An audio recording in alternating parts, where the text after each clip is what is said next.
Hey Leute, ich bin's, 1Keks, und in diesem Video werde ich euch 10 kleine Bedrock Exclusives vorstellen, die in der Java Edition so nicht existieren. Ja, ich wünsche euch viel Spaß mit dem Video. Wenn ihr noch mehr davon sehen wollt, könnt ihr gerne meinen Kanal abonnieren. Schaut auch auf jeden Fall auf meinem Minecraft-Server vorbei. Die Serveradresse findet ihr in der Videobeschreibung.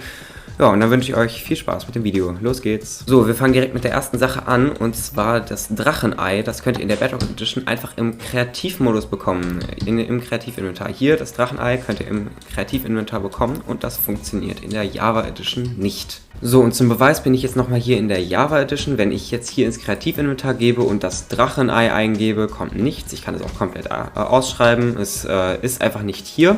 Ich kann mir das nur über /gif befehlen, /gif@s dragon egg. So, jetzt habe ich das. Kommen wir zur zweiten Sache, und zwar Kessel. Es können Tränke in Kesseln sein, und Kessel mit Tränken spawnen auch in Hexenhäusern, in Sumpfbiomen. Übrigens, während ich das Video vorbereitet habe, habe ich festgestellt, dass es in der Bedrock Edition aktuell einen Bug gibt, dass keine Hexenhäuser spawnen. Deswegen, ich kann euch das jetzt leider nicht zeigen, aber sobald es wieder Hexenhäuser in der Bedrock Edition gibt, könnt ihr sehen, Kessel mit Tränken spawnen auch in Hexenhäusern. So, aber was auf jeden Fall Fakt ist, ist, dass es in der Java Edition nicht möglich ist, Kessel mit Tränken zu befüllen. Das geht einfach nicht. Wenn ich hier rechts klicke, dann trinke ich einfach nur den Trank, aber ich kann den Kessel nicht mit dem Trank befüllen. Das funktioniert in der Java Edition nicht. Kommen wir zur dritten Sache, und zwar sind das diese 3 Bedrock Exclusive Blöcke. Einmal haben wir hier diesen ich glaube, das ist der Allow-Block, das ist der Deny-Block. Es kann auch andersrum sein. Ja, das hier ist der Deny-Block und das hier ist der Allow-Block. So, und das hier ist der Border-Block. Und zwar, der Border-Block kann folgendes: Ich kann hier nicht drüber. Und der Allow-Block, den zeige ich euch nachher. Warte, ich baue jetzt hier erstmal so ein bisschen Erde ab. Ich bin jetzt gerade hier im Survival-Modus. Ich kann ganz normal Sachen platzieren. Wenn ich aber hier auf diesem Block etwas platziere, es geht nicht. Ich kann hier drauf nichts platzieren und nichts abbauen, es funktioniert einfach nicht. Auf diesem Block hingegen kann ich das machen, so wie auf jedem anderen Block auch. Und wenn ich jetzt in den Game Mode 2 gehe, dann kann ich natürlich nirgendwo etwas platzieren oder abbauen, das funktioniert nicht, außer auf dem Allow-Block. Da kann ich Sachen drauf platzieren. Und das ist, finde ich, ein ziemlich cooles Feature. Und das existiert in der Java Edition leider nicht. Und auch hier nochmal zum Beweis, in der Java Edition, wenn ich /gif mache, /gif@s allow, gibt es nicht, deny gibt es auch nicht, und Border Block gibt es auch nicht. Diese ganzen Blöcke existieren in der Java Edition einfach nicht, die kann ich mir hier nicht geben. Kommen wir zur vierten Sache, und zwar Knöpfe können auf Zäunen platziert werden. Ich kann diesen Knopf hier auch abbauen und nochmal neu da drauf platzieren. Ich kann ihn einfach darauf platzieren.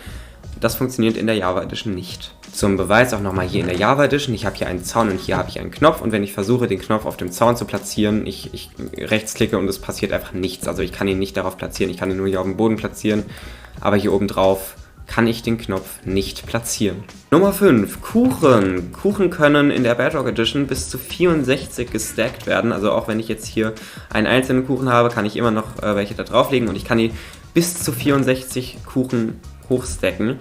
Und genau das funktioniert in der Java Edition leider nicht. In der Java Edition kann nur ein einzelner Kuchen in einem Inventarslot sein. Und auch hier wieder zum Beweis, ich habe hier 3 Kuchen, ich kann die nicht ineinander stacken. Wenn ich hier jetzt draufklicke, das funktioniert nicht. Ich kann die nicht stacken. Wenn ich die hier reinschifte, die kommen alle hier einzeln rein. Also Kuchen können in der Java Edition nicht gestackt werden. Nummer 6, Armor Stands können in der Bedrock Edition durch Sneaken und Rechtsklick ihre Position verändern. Außerdem haben sie Armor, also das haben die in der Java Edition auch nicht.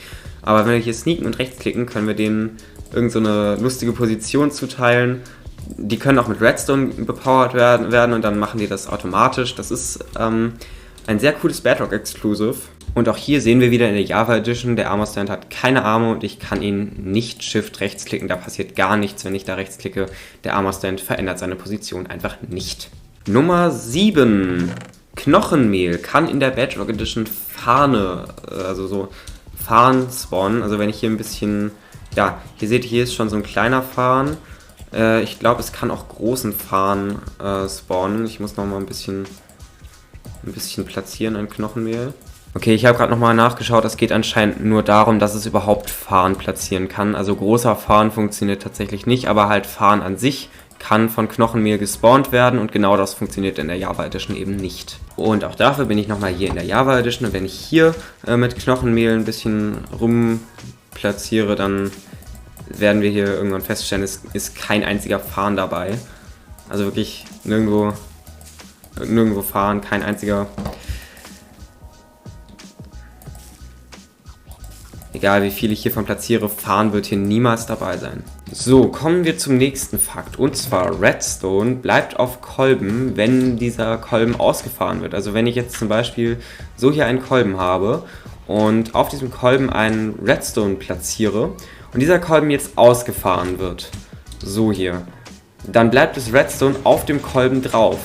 Wenn ich dieselbe Konstruktion in der Java Edition baue, werden wir feststellen, ich platziere hier den Kolben, auf dem Kolben das Redstone, hier einen Slime-Block und oben auf dem Slime-Block einen Redstone-Block. Und das Redstone auf dem Kolben wird sofort gedroppt, sobald der Kolben sich ausfährt. Also in der Java Edition funktioniert diese Konstruktion nicht. Nummer 9. Wenn ich einen Respawn-Anker habe, der in der Java Edition übrigens Seelenanker heißt, und diesen irgendwo platziere und ihn jetzt mit Glowstone auflade, dann kann ich ihn mit einer Netherite-Spitzhacke abbauen, also mit einer Behutsamkeitsspitzhacke abbauen.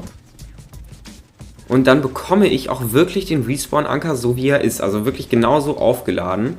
Und ich kann ihn dann halt jetzt einfach irgendwo anders hin platzieren. Und dann kann ich ihn hier noch ein bisschen weiter aufladen. Okay, jetzt habe ich aus Versehen rechtsklickt. Aber ja, das ist so die Sache beim Respawn-Anker. Ich kann, wenn ich den Respawn-Anker mit einer Silk-Touch-Spitzhacke abbaue, kann ich ihn genauso auch im Inventar haben. So, und das gleiche probieren wir natürlich nochmal in der Java Edition. Und hier sehen wir auch, hier heißt der Respawn-Anker Seelenanker anstatt Respawn-Anker. Wenn ich den jetzt hier platziere und mit Glowstone bepower und dann jetzt mit einer Netherite-Spitzhacke abbaue, mit einer Silk-Touch-Spitzhacke logischerweise, es dauert immer ein bisschen. Ich habe irgendwie sogar das Gefühl, dass es an der Java Edition länger dauert, aber könnte auch täuschen. Dann sehen wir, der Seelenanker hat hier nicht wieder diesen Glowstone, und auch wenn ich ihn platziere, ist der wieder zurück auf 0 gesetzt. Ich muss ihn jetzt wieder neu befüllen und wenn ich ihn jetzt wieder abbaue, ist wieder alles weg. So, den nächsten Fakt habe ich jetzt leider aus Versehen mit dem Respawn-Anker weggesprengt, aber der nächste Fakt hat etwas mit einem Buch und Feder zu tun. Wenn ich jetzt hier irgendwas reinschreibe, dann kann ich das Buch signieren, kann dem Buch natürlich einen Titel geben, hallo. Und das Besondere ist jetzt, ich kann einen beliebigen Namen als Autor eingeben. Ich kann jetzt zum Beispiel sagen, das Buch ist von Keks oder es ist von Horst. So, jetzt kann ich das Buch signieren und das Buch ist jetzt von Horst. Also ich kann einen beliebigen Autor als Buchautor angeben. Wenn ich jetzt in der Java Edition das Buch und die Feder nehme und dort etwas reinschreibe, zum Beispiel kommt auf meetcmc.de und das jetzt signiere, dann ist automatisch mein Ingame-Name hier als Autor angegeben. Und auch wenn ich jetzt hier bla bla bla als Titel angebe, endgültig signieren, ich kann keinen eigenen Namen hier angeben als Signierung. So, das war's mit dem Video. Ich hoffe, es hat euch gefallen. Ihr könnt gerne noch ein Like da lassen, wenn ihr möchtet. Ansonsten könnt ihr mir gerne in die Kommentare schreiben, was ich verbessern kann bei meinen Videos. Und ja, schaut gerne auf meinem Minecraft-Server vorbei. Wie gesagt, die Serveradresse findet ihr in der Videobeschreibung. meetcmc.de. Ich würde mich sehr freuen, wenn ihr da drauf spielen würdet. Und dann, ja, würde ich sagen, wir sehen uns beim nächsten Video. Macht's gut, bis zum nächsten Mal und ciao.